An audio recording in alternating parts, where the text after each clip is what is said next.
തൃശൂർ കോർപ്പറേഷനിൽ വൻ തരത്തിലുള്ള ഡീൽ CPIM-ഉം BJP-യും തമ്മിൽ നടത്താൻ ധാരണയായിരിക്കുകയാണ്. CPIM-ന്റെ പ്രധാന അജണ്ട എന്നത് കൃത്യമായും BJP-യെ വളർത്തിയെടുക്കാൻ തൃശ്ശൂരിൽ നടത്തുന്ന ഒത്തുതീർപ്പിൻ്റെ ഫലമായാണ് സുരേഷ് ഗോപി അവിടെ വിജയിച്ചത്.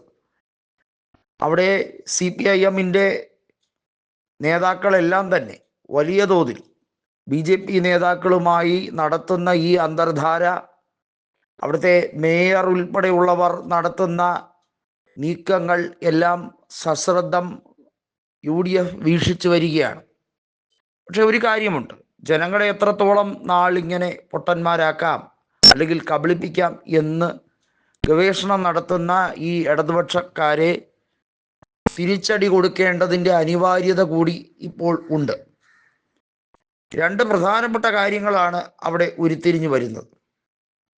നിരവധിയായ വിഷയങ്ങളിൽ ഒത്തുതീർപ്പ് ഫോർമുല കൊണ്ടുവരുന്നതിൻ്റെ ഭാഗമാണ് കൊടകര കുഴൽപ്പണക്കേസുമായി ബന്ധപ്പെട്ട വിഷയത്തിൽ എങ്ങനെയാണ് അന്വേഷണത്തെ മരവിപ്പിക്കുക, അതുമായി ബന്ധപ്പെട്ട തെളിവുകൾ എല്ലാം പുറത്തു കൊണ്ടുവരാതിരിക്കാൻ പരമാവധി ശ്രമിക്കുക, കരുവന്നൂരിലെ തട്ടിപ്പ് അതൊരു അഡ്ജസ്റ്റ്മെൻറ്റിലേക്ക് കൊണ്ടുപോവുക.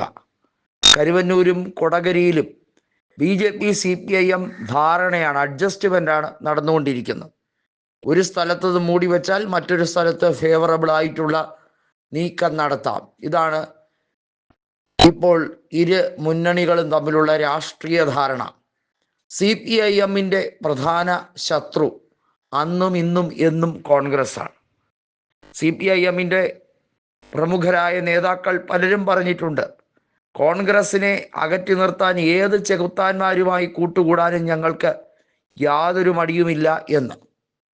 അതിനുവേണ്ടി എന്ത് രീതിയിലുള്ള വർഗീയതയും വെച്ച് കാച്ചാം, ആരുമായും നാലോട്ടിനു വേണ്ടി കൂട്ടുകെട്ടുണ്ടാക്കാം.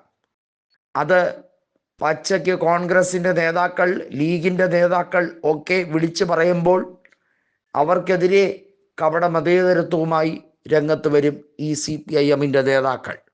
അതുകൊണ്ടാണ് KM ഷാജി അടക്കമുള്ളവർ പച്ചയ്ക്ക് വിളിച്ചു പറഞ്ഞത്, പിണറായി വിജയൻ ആദ്യമായി കൂത്തുപറമ്പിൽ നിന്ന് ജയിച്ചത് BJP-യുടെ വോട്ട് വാങ്ങിയാണ് 1970 നിയമസഭാ തെരഞ്ഞെടുപ്പിൽ. അതുൾപ്പെടെയുള്ള ഇങ്ങോട്ടുള്ള പിണറായി വിജയൻ്റെ യാത്രയിൽ ഉടനീളം BJP-യുടെ സഹായം വേണ്ടുവോളം കിട്ടിയിട്ടുണ്ട്. ഇപ്പോൾ ഗവർണറായി ആർലേക്കർ വന്നിരിക്കുന്നത് പോലും ഈ ഒരു ഡീൽ അതിൻ്റെ പാരമ്യത്തിലേക്ക് കൊണ്ടെത്തിക്കാൻ വേണ്ടിയുള്ള ശ്രമമാണ്. BJP-ക്ക് 10 മുതൽ 15 സീറ്റ് വരെ നൽകണം. അതിനുവേണ്ടി ഗവർണറെ ഇവിടെ ചുമതലപ്പെടുത്തിയിരിക്കുകയാണ്. ആർലേക്കർ അറിയപ്പെടുന്ന ഒരു BJP ഏജന്റ് കം ഗവർണറാണ് എന്നുള്ളതിന് യാതൊരു തർക്കവുമില്ല. ആർലേക്കർ അത് നടത്തിക്കൊണ്ടേയിരിക്കുകയാണ്. ബീഹാറിൽ അവിടെ BJP-ക്ക് വലിയ രീതിയിലുള്ള ഹൈപ്പ് ഉണ്ടാക്കിയെടുക്കാൻ ആർലേക്കർ പരമാവധി ശ്രമിച്ചു. ഇപ്പോൾ ആരിഫ് മുഹമ്മദ് ഖാനെ അങ്ങോട്ടേക്ക് മാറ്റി പകരം ആർലേക്കറെ ഇവിടെ കേരളത്തിൽ കൊണ്ടുവന്നിരിക്കുന്നത് ഈ ഒരു ഡീലിൻ്റെ പേരിലാണ്.